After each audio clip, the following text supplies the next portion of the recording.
Hi, Mystery Recapped here. Today, I'm going to explain a horror fantasy movie called The Devil's Advocate. Spoilers ahead. Watch out and take care, and listen for Al Pacino's laugh.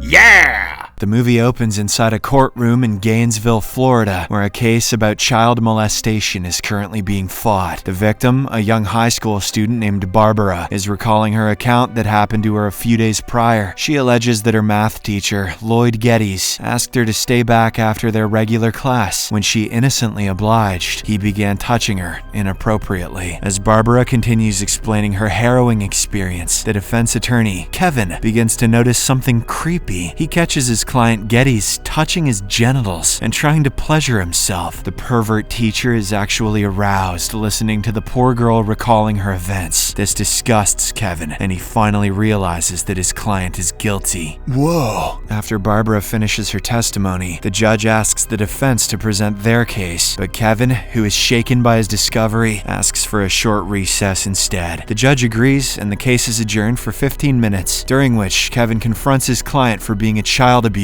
He then storms to the bathroom, seething with anger. It turns out that Kevin is fuming at the possibility that he might lose a case for the first time in his career, instead of the fact that the person he's defending is actually a disgusting creep. This anger increases even more when a local reporter named Larry arrives in the bathroom and begins to poke fun at him. Listening to the sneering remarks of his colleague, Kevin becomes even more determined to win the case by any means necessary. Back when the hearing starts, he questions the character of the teenage victim through a strict cross-examination. Kevin ultimately proves that Barbara simply wanted to take revenge on Geddes because he was strict to her in math class. This causes her to lose confidence, and Geddes is pronounced not guilty. After the success of his case, Kevin, along with his wife Marianne and some other friends, celebrate in a local bar. They have a few drinks, and the husband-wife duo dance together sensually. Kevin's untarnished record of victory has also garnered attention from other parts of the country. A representative from a powerful New York City law firm, Lehman Heath, soon approaches him with a lucrative offer. Lehman invites him to assist a jury selection in New York and hands him a check right there. Kevin, who initially thought Lehman was bluffing, immediately agrees to the offer. The next day, the hotshot lawyer goes to meet his deeply religious mother Alice at a church. She is a strong-headed woman who raised him as a single mother. Kevin informs her that he's going to New York to select a jury for a big law firm. Although the old lady thinks that New York is not a good place for honest people, she doesn't interfere with her son's decision. Consequently, Kevin and Mary fly to New York a few days later. The firm has booked them both first-class tickets and arranged their stay at a high-end hotel. The couple is immediately struck by the luxury and thrill of being in a huge city. At work, Kevin selects a jury for Lehman's case based on his instincts. His gamble pays off as the jury delivers a non-guilty verdict. Kevin later returns to the hotel he's staying in and informs Mary about it. The two of them jump with excitement, as this means that the young lawyer's string of success is still unblemished. The following afternoon, Kevin is summoned by John Milton, the charismatic head of the law firm. He soon arrives at the luxurious headquarters and meets John in his ostentatious circular office. John is an intimidating personality and interrogates Kevin regarding Geddes' case. The up-and-coming lawyer, however, replies to every question with total honesty. John is impressed and takes the newbie to his terrace, overlooking breathtaking New York City views. He then offers him a high-powered position at his firm with a large salary. Kevin is delighted by what he hears, and he accepts the offer. He and his wife now permanently shift to New York. They are given a beautiful apartment to live in, right in the heart of Manhattan. Lehman and his wife Jackie also live in the same apartment, and even give the new couple a tour of the place. Following this, Kevin finally starts his new job at the firm and is formally introduced to the entire staff. He is soon assigned his first task, a health code case, in which he has to defend a guy named Moves. He then starts spending most of his day at work, leaving barely any time for his wife. While Kevin is busy working on the case, Mary has nothing else to do but paint the walls of their apartment. She slowly begins to get frustrated by this boring life and eventually befriends Jackie. Meanwhile, after spending days and nights on the case, Kevin finally wins it. Milton is so impressed by his work that he praises him publicly. He even invites Kevin and his wife to a high-profile party being hosted by an extremely influential estate. Mary is extremely nervous to go to a party filled with strangers, but Kevin assures her that he will not leave her side. However, during the party, he is dragged away by his colleagues colleagues, leaving her alone with the wives of other lawyers. John sees her getting uncomfortable and takes the opportunity to spend some time alone with her. He shows a keen interest in Mary's hairstyle and persuades her to cut her hair. On the other hand, Kevin can't stop ogling his sexy co-worker Christabella. He notices her standing alone on the terrace and approaches to have a conversation. Hey. Back inside, Mary starts getting awkward and looks for her husband all over the party, but Kevin is summoned by John to his office, along with Lehman and the firm's managing director Eddie. The boss informs them that their longtime client, billionaire Alex Cullen, is charged with the murder of his wife, his stepson, and a maid. Eddie, who has previously worked with the billionaire, is pissed when John assigns the case to the newcomer. Nonetheless, Kevin spends a good few hours understanding the case in the office itself. He returns home late at night, only to find his wife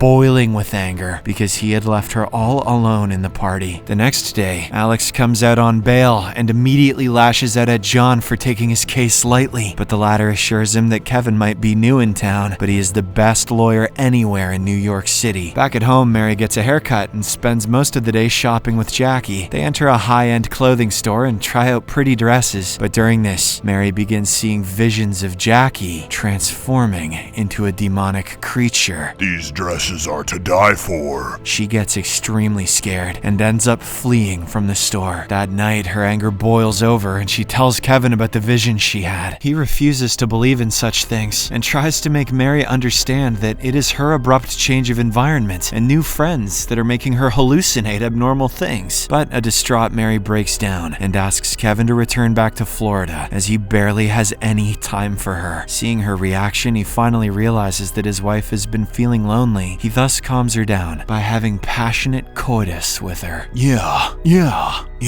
Unfortunately, when the proceedings for the triple murder trial begin, Kevin spends most of his time at work. This leaves Mary isolated in their apartment once more. She also begins to suspect that her husband might be having an affair with a colleague, which is why he returns home late almost every day. Later that week, Alice visits New York City and runs into John while entering her son's apartment. The old religious lady immediately gets a strong negative vibe from him. She is so spooked by something that she decides to go back home the very next day. Alice also suggests to her son that they should all return to Florida, but he refuses straight away. In the end, she simply asks him to look after Mary, as she does not seem to be coping well with the new environment. That evening after work, John stops Kevin and insists on taking him to a wrestling match. Naked men fighting each other.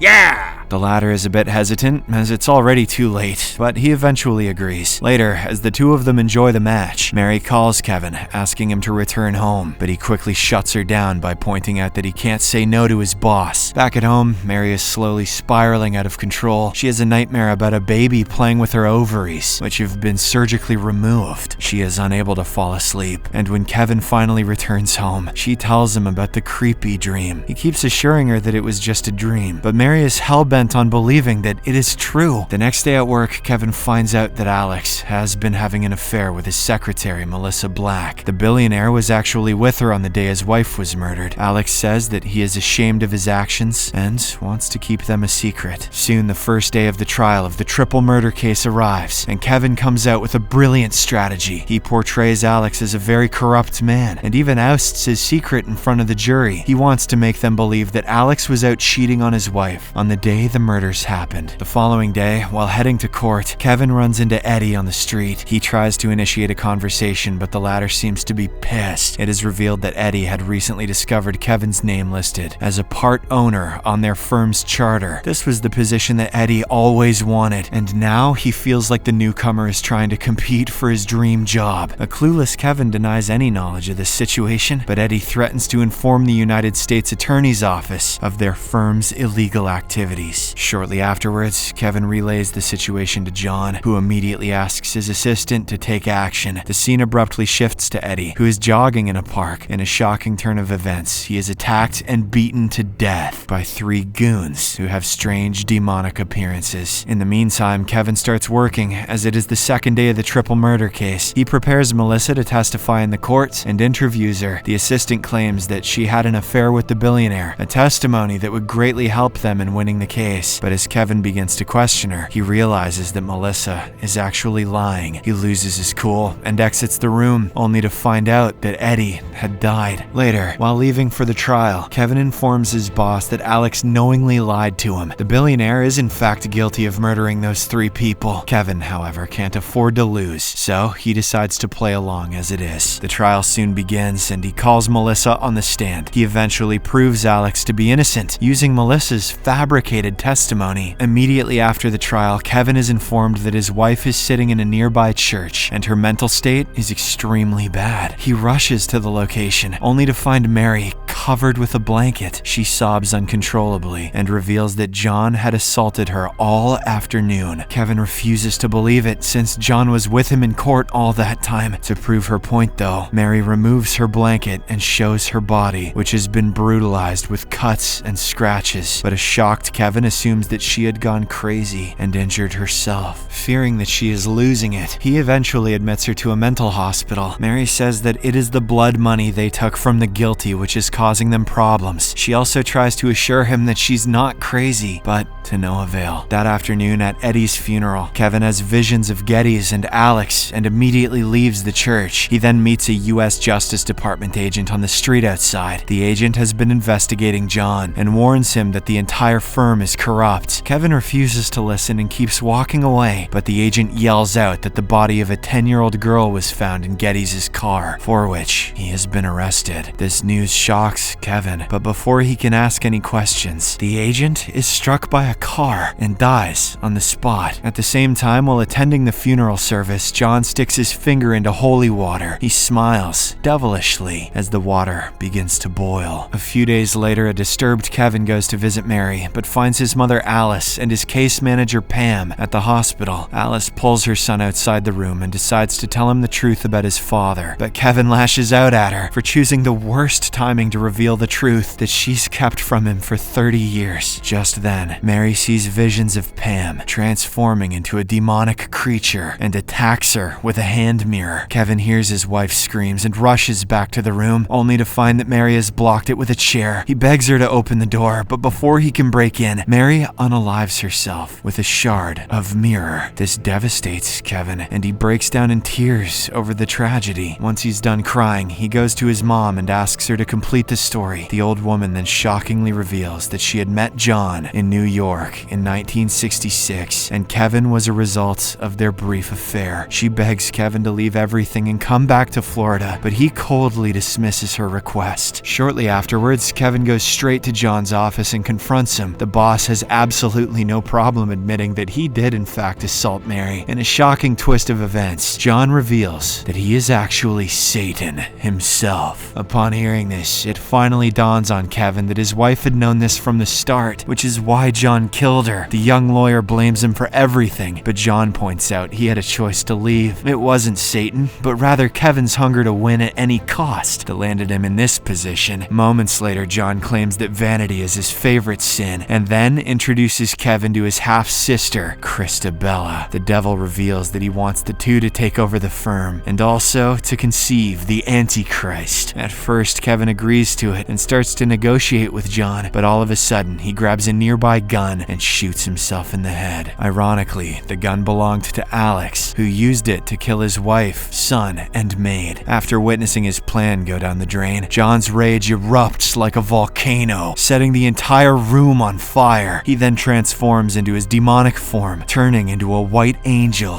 who resembles Kevin? Following this, the scene cuts back to when Kevin is at the recess of Geddes' trial. He returns to the courtroom and announces that he cannot represent his client, despite the threat of disbarment. When Mary asks what he just did, Kevin answers by saying that he did the right thing. Outside the courtroom, Larry offers Kevin an exclusive interview that will portray him as a star and make him famous. Our hero initially hesitates, but after encouragement from his wife, he agrees. The film ends with Larry transforming into John and saying, "Vanity is definitely my favorite sin." Ha ha ha ha ha!